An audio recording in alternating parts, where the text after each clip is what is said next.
Good morning.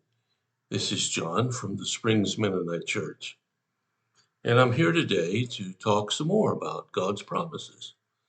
And I hope through the first part of this week you've gotten a few insights into some things, maybe even seen something you hadn't seen before.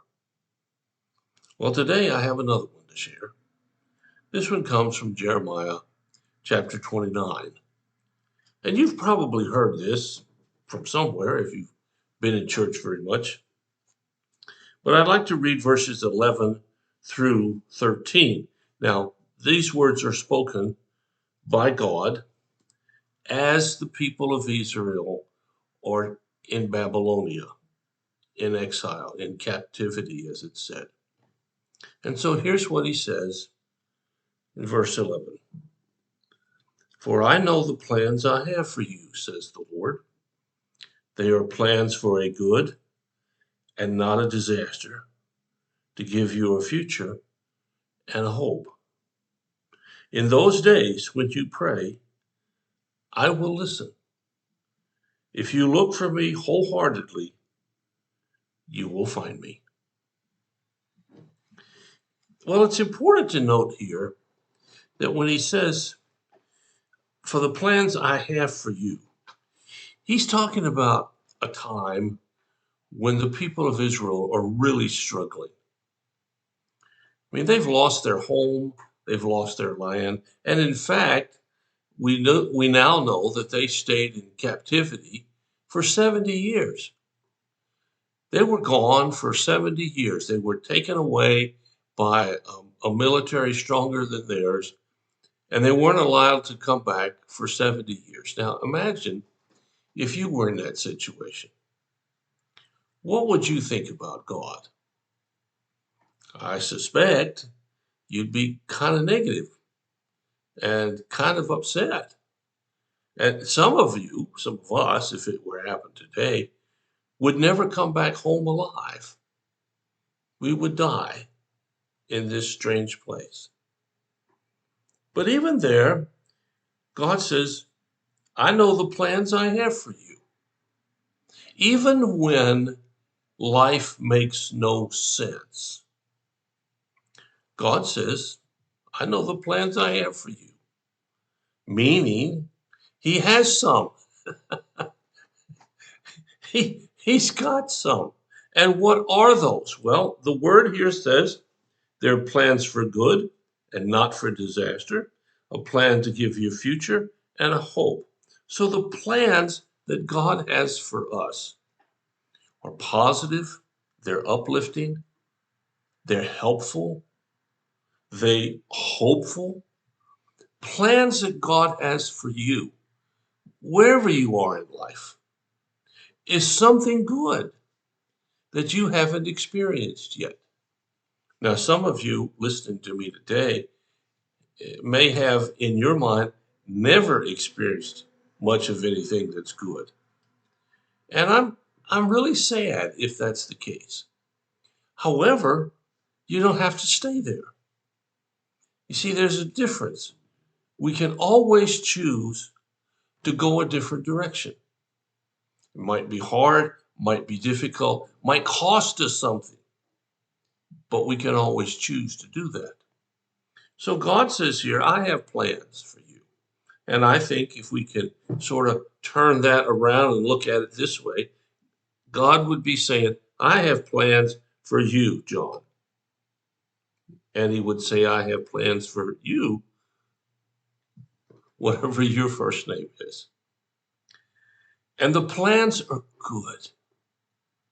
And the plans are hopeful.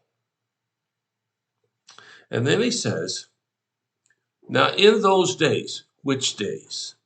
The days before the plans are worked out, the days of captivity, the days when things aren't as sensible as you would like. You know, lots of us struggle across the years trying to make sense out of this or that. Oh, it seems like life is one thing after another that we have to try to figure out. Sometimes, maybe most of the time, we never do figure it out. We just kind of muddle our way through and maybe get to the other side. But God says in those days when you are wondering what is going on, in those days when you pray, I will listen. Now, 2 points here. One is when you pray, God says, I'll listen. Now think about this. When you're a kid, if you got kids, or when they were younger, or if they are now, and they come and they ask you something, first thing you have to do is listen. Listening doesn't mean that you give the answer that they want, but it does mean they get heard. Now, later on, as we get some maturity in our lives, we can understand the importance of being heard. At least our side was taken into account. But it's more than that, because he says, if you look to me wholeheartedly,